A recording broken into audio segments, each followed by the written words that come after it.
Hello everyone, it's me Clayton. I just finished watching Barbie, directed by Greta Gerwig and starring Ryan Gosling, Margot Robbie, America Ferrera, Will Ferrell, and a bunch of other great men and women who happened to make a film that manages to do a lot of things. It's set a lot of box office records.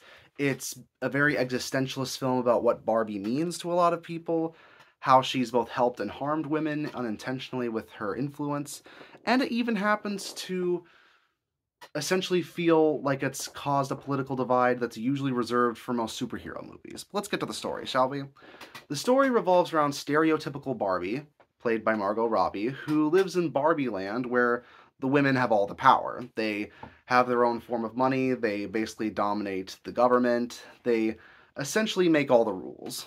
But when Barbie notices changes, such as her not being able to go into her high heel shoes without being in pain and having cellulite and such, yes, that's an actual plot point in the movie, she goes over to see Weird Barbie, played by Kate McKinnon, who tells her that she needs to go to the real world to find the girl who played with her, and therefore came up with these ideas that are affecting her now. Because the way girls play with Barbies in the real world affects how they are in the Barbie world. So Barbie and Ken, played by Ryan Gosling, go to the real world to discover what it's like. They find out who really runs Mattel. The CEO is played by an outrageously funny Will Ferrell. And they have to find out what they really should do with their lives, since their lives as Barbie and Ken have some clear flaws to them. This movie reminds me a lot of the Lego Movie, not just because Will Ferrell plays a corporate executive in both versions, but it's also because it's a movie that embraces the silly nature of its IP, while it also happens to go deeper in a very existentialist kind of storyline with them. With the Lego Movie, it was about Emmett discovering what it means to be a regular normal guy and what it means to be the special person. It was a whole commentary on the Chosen One narrative. In Barbie, it's more about Barbie as an idea and as a toy.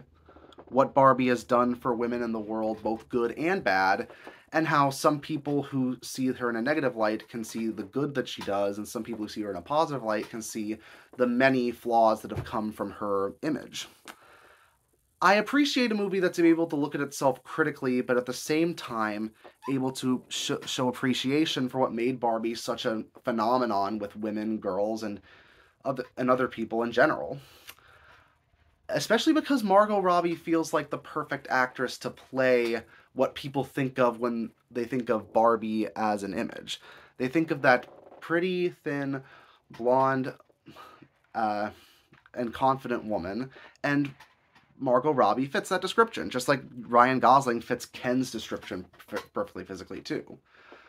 Hence why he's stereotypical Ken. And I also appreciate the movie acknowledges how Ken was created as a boyfriend for Barbie. Even though Ken's had multiple jobs in the toy lines, I like the idea that he has to find out who he is without being in relation to Barbie. First, he finds out that men control the world in the real world, and he tries to take over the Barbie land and turn it into a Kendom. But he also mainly just does that so he can find a purpose in life, a reason to exist.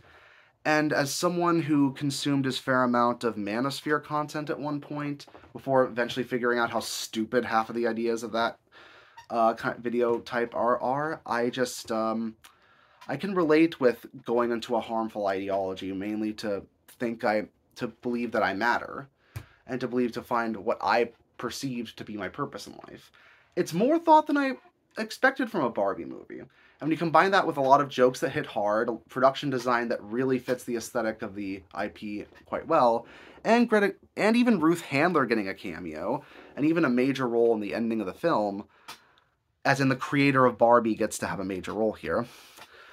It's basically more than I expected from this movie, and I think the people who are calling the movie both woke and anti-woke are both kind of being intellectually dishonest.